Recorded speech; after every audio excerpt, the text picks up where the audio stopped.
Hello दोस्तों, आपका स्वागत है मेरे यूट्यूब चैनल निशा किचन्स यम्मी फूड में। आज हम बना रहे हैं आलू पफ पैटीज। आइए स्टार्ट करते हैं आज की मज़ेदार रेसिपी। आलू पफ पैटी बनाने के लिए मैंने 1 कप मैदा लिया है। अब हम इसमें ऐड करेंगे आधा चम्मच नमक। नमक आप अपने टेस्ट के अकॉर्डिंग कम या ज़्यादा भी कर सकते हैं। अब हम इसमें ऐड करेंगे 2 चम्मच ऑयल। मैं रिफाइंड ऑयल का इस्तेमाल कर रही हूँ। आप रिफाइंड ऑयल की जगह घी का भी इस्तेमाल कर सकते हैं। अब हम इसे अच्छी तरह से मिक्स कर लेंगे। हमें आटे को तेल के साथ बहुत ही अच्छी तरह से मिक्स करना है, जिससे ये एक अच्छी तरह से मिक्स हो जाए। आप देखिए, हम इस तरह से आटे को दबाकर देख लेंगे। अगर इसका एक लड्डू सा बनकर तैयार हो जाता है तो हमारा आटा ऑयल के साथ अच्छी तरह से मिक्स हो गया है और इसमें परफेक्ट ऑयल है। अब हम इसमें थोड़ा थोड़ा पानी लेकर इसका डो लगाकर तैयार कर लेंगे। हमें मैदा को ना तो ज्यादा सॉफ्ट गूंदना है और ना ही ज्यादा टाइट। हमें मैदा को इस तरह गूंदकर तैयार करना है जैसे हम पूड़ियों के लिए आटा लगाकर तैयार करते हैं। अब हम इसे ढककर 20 से 25 मिनट के लिए रेस्ट पर रख देंगे। जब तक हमारी मैदा का रेस्ट होता है, हम इसके लिए आलू की स्टफिंग तैयार कर लेते हैं। इसके लिए हम एक पैन लेंगे। पैन में 1 टेबलस्पून ऑयल ऐड करेंगे। जैसे ही हमारा तेल गर्म हो जाएगा, हम उसमें ऐड करेंगे 1 चम्मच सौंफ और कुटा हुआ धनिया। ये बहुत ही अच्छा फ्लेवर देता है पैटीज में, इसीलिए आप इसे स्किप ना करें। अब हम इसमें ऐड करेंगे 1/4 चम्मच हींग। अब हम इसमें ऐड करेंगे आधा चम्मच बारीक कटी हुई अदरक। आप अदरक का पेस्ट भी इस्तेमाल कर सकते हैं। अब हम सभी चीजों को हाई फ्लेम पर 1 से 2 मिनट के लिए भून लेंगे। अब हम इसमें ऐड करेंगे 2 आलू, जिसे मैंने उबाल कर मैश कर लिया है। अब आप इसे अच्छी तरह से मसाले के साथ 1 से 2 मिनट के लिए हाई फ्लेम पर ही भून लेंगे। आप आलू को मैशर से या कद्दूकस करके भी इसे मैश कर सकती हैं। अब हम इसमें ऐड करेंगे आधा चम्मच धनिया पाउडर, आधा चम्मच हल्दी, आधा चम्मच लाल मिर्च पाउडर, आधा चम्मच काला नमक और आधा चम्मच सफेद नमक। अगर आप तीखा पसंद करते हैं तो आप बारीक कटी हुई हरी मिर्च का भी इस्तेमाल कर सकते हैं या चिली फ्लेक्स का भी इस्तेमाल कर सकते हैं। अब हम सभी चीजों को अच्छी तरह से मिक्स कर देंगे। हमें आलू को अच्छी तरह से मसाले के साथ मिक्स करना है, जिससे मसाले का सारा फ्लेवर आलू में अच्छे से मिक्स हो जाए। अब हम इसमें ऐड करेंगे 1 चम्मच चाट मसाला। आप चाट मसाले की जगह आमचूर का भी इस्तेमाल कर सकती हैं। अब हम इसे अच्छी तरह से मिक्स कर देंगे। हमारा आलू का मसाला बनकर भी तैयार है। अब हम इसे साइड में ठंडा होने के लिए रख देंगे। जब तक हमारा आलू का मसाला ठंडा हो रहा है, हम इसके लिए एक बैटर बनाकर तैयार कर लेंगे। पैटी के लिए हमें एक बैटर बनाना है, जिसके लिए हम एक बाउल लेंगे। उसमें 2 चम्मच रिफाइंड ऑयल लेंगे। अब हम रिफाइंड ऑयल में ऐड करेंगे 2 चम्मच कॉर्नफ्लोर। आप कॉर्नफ्लोर की जगह अरारोट का भी इस्तेमाल कर सकती हैं। अब हम इसे अच्छी तरह से मिक्स कर देंगे। आप इसे इस तरह से मिक्स कीजिए, इसमें कोई लम्स ना रहे। आप देखिए, ये बैटर अच्छे से बनकर तैयार हो गया है। अब हम इसे साइड में रख देंगे। आपको सिर्फ कॉर्नफ्लावर का ही बैटर बनाकर तैयार करना है, मैदा नहीं मिलानी है। अब हम एक बार अपने डो को चेक कर लेते हैं, जिसे रेस्ट करते हुए 20 से 25 मिनट का टाइम हो गया है। हम एक बार थोड़ा सा ऑयल हाथ पर लगाकर इसे 1 से 2 मिनट के लिए अच्छी तरह से मसल लेंगे। अब देखिए, आटा हमारा अच्छे से लगकर तैयार हो गया है और ना तो आटा ज्यादा टाइट है और ना ही ज्यादा सॉफ्ट। मैंने 1 से 2 मिनट के लिए इसे मसल कर तैयार कर लिया है। अब हम इसमें से थोड़ा थोड़ा आटा लेकर इसकी लोई बना लेंगे। आप अपने पसंद से छोटी या बड़ा किसी भी साइज की लोई बनाकर तैयार कर सकते हैं। इतने आटे में कुल 5 लोइयां बनकर तैयार हुई हैं। अगर आप इसे छोटी या बड़ी बनाएंगे तो वो उसके ऊपर भी होगा कि आपकी ज्यादा बनती है या कम। इतने आटे में हमारी 5 लोई बनकर तैयार हुई हैं। अब हम एक लोई लेंगे और उसे बेलकर एक पतली रोटी की तरह तैयार कर लेंगे।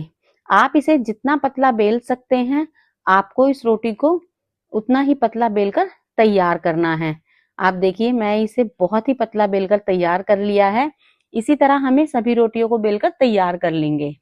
अब हम एक रोटी लेंगे और जो हमने कॉर्नफ्लावर और रिफाइंड ऑयल का जो बैटर बनाया था, अब हम इसे उस पर अच्छी तरह से लगा देंगे। हमें बैटर को पूरी रोटी पे अच्छी तरह से फैलाना है। अब हम इस पे स्प्रिंकल करेंगे सूखा मैदा। अब हम इस पे इसके ऊपर दूसरी रोटी बनाई हुई अच्छी तरह से प्रेस कर देंगे। अब हम इस पे फिर से कॉर्नफ्लोर और ऑयल का जो बैटर बनाया था वो लगा देंगे। अब हम इस पे फिर से स्प्रिंकल करेंगे सूखा मैदा। इसी तरह से हम सारी रोटियों को वन बाय वन एक के ऊपर लगाकर तैयार कर लेंगे। हमने सभी रोटी को इसी तरह से लगाकर तैयार कर लेंगे। हमने सारी रोटियों को इस तरह लगाकर तैयार कर लिया है। अब हम इसे बेल लेंगे। अब आपको इसे जितना पतला बेलना है, आप इसे उतना पतला बेलकर तैयार कर सकते हैं। अब देखिए मैं इसे अच्छे से बेलकर तैयार कर लूंगी और इसकी ना तो ज्यादा पतली और ना ही ज्यादा मोटी शीट बनाकर हम इसकी तैयार करेंगे। हमने इसको अच्छी तरह बेलकर तैयार कर लिया है। अब हम इस पे कॉर्नफ्लावर का जो बैटर बनाया था, हम इसे फिर से इस पे लगाएंगे और आप देखिए मैं पूरे रोटी पर बहुत ही अच्छी तरह से इस बैटर को लगा रही हूँ, क्योंकि हमारी पैटी जब फ्राई होगी तो उसकी परतें बहुत ही अच्छे से खुलकर तैयार होगी। मैं जिस तरह से इसको फोल्ड कर रही हूँ, आपको स्टेप बाय स्टेप इसी तरह से इसको फोल्ड करना है। जिस तरह से मैं आपको बता रही हूँ, अगर आप एक एक स्टेप फॉलो करेंगे तो आपकी पैटीज बहुत ही क्रिस्पी और अच्छी बनकर तैयार होगी। अब देखिए मैंने फिर से उस पे बैटर लगाया है और सूखा मैदा स्प्रिंकल करके अब हम इसे फिर से फोल्ड कर देंगे। आप इसे अच्छे से प्रेस कर लीजिए और अब हम इसे बेलकर तैयार कर लेंगे। आपको इसे अच्छी तरह से बेलकर तैयार करना है। हम जैसे एक चौकोर पराठा बनाते हैं, उसी तरह से हमें इसको बेलकर तैयार करना है। आप इसे ज्यादा पतला ना बेलें, एक नॉर्मल शीट की तरह इसे बेलकर तैयार करें। अब आप देखेंगे जो इसके किनारे हैं वो हम किसी चाकू या पिज्जा कटर की सहायता से इसको काट देंगे, क्योंकि अगर हम इसको नहीं काटेंगे तो हमारी पैटीज अच्छे से इसकी परतें नहीं खुलेंगी। मैं चारों तरफ से इसकी साइड्स को काटकर निकाल दूंगी। अब आप देखिए मैंने चारों तरफ से इसकी साइड्स काटकर निकाल दी हैं और उसके बाद हम इसे पैटीज के साइज में काटकर तैयार कर लेंगे। इतनी शीट में कुल 4 पैटीज बनकर तैयार होंगी। आप इसे छोटी या बड़ी अपने साइज के हिसाब से काटकर तैयार कर सकते हैं। आप देखिए मैंने इसको काटकर तैयार कर लिया है। मेरी 4 पैटीज की शीट बनकर तैयार हो गई हैं। आप देखिए ये ना तो ज्यादा पतली है और ना ही ज्यादा मोटी। अब हमने जो आलू का पेस्ट बनाया था, अब हम उसे इस पैटीज में फिल कर देंगे। हम इसे लेंगे और एक बार इसको चेक करके देख लेंगे कॉर्नर्स। इसके कॉर्नर्स बिल्कुल सही आए हैं।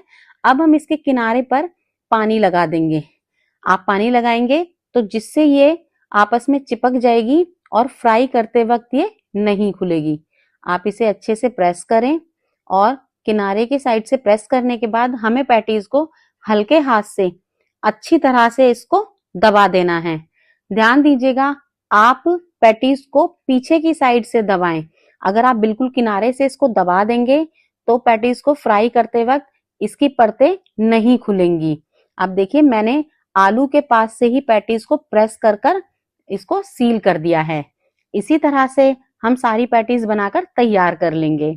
अब हम पैटीज को फ्राई करते हैं, जिसके लिए हम एक कढ़ाई लेंगे। कढ़ाई में हम ऑयल ऐड करेंगे। मैं पैटीज को फ्राई करने के लिए रिफाइंड ऑयल का इस्तेमाल कर रही हूँ। आप कोई भी कुकिंग ऑयल ले सकते हैं। पैटीज फ्राई करने के लिए हमें ऑयल बहुत ज्यादा गर्म नहीं करना है। आप जैसे ही हमारा ऑयल हल्का सा गर्म होगा, हम उसमें पैटीज को डाल देंगे और इसे लो टू मीडियम गैस पे ही हमें इसे फ्राई करना है।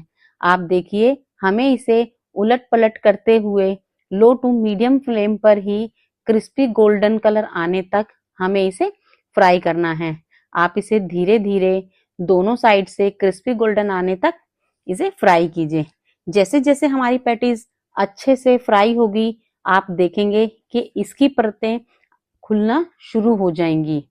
आप अभी तक कुछ लोग सोचते थे कि हमारे पास अगर ओवन नहीं है तो हम घर में पैटीज नहीं बना सकते, लेकिन इस तरह से आप इसे फ्राई करके बिना ओवन के, बिना एयर फ्राई के घर में भी पैटीज बनाकर तैयार कर सकते हैं।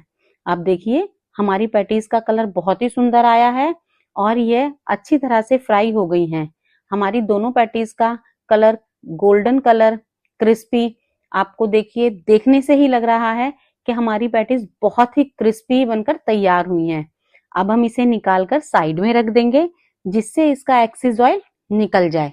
हम इसे थोड़ा सावधानी से निकालेंगे जिससे ये टूटे ना। अब हम इसे निकाल के पेपर नैपकिन्स पे रख देंगे और इसका एक्सेस ऑयल निकल जाएगा। हम सभी पैटीज को इसी तरह फ्राई करके तैयार कर लेंगे। अब हम इसकी प्लेटिंग करते हैं। आप देखिए बहुत ही क्रिस्पी और झटपट से तैयार होने वाली आलू पफ पैटीज तैयार है। आपको आज की रेसिपी अच्छी लगे तो इस रेसिपी को लाइक, शेयर और कमेंट जरूर करें। ऐसी और रेसिपी देखने के लिए मेरे चैनल को सब्सक्राइब और साथ ही बेल आइकन को दबाना ना भूलें, जिससे मेरी वीडियो का नोटिफिकेशन आपको सबसे पहले मिले।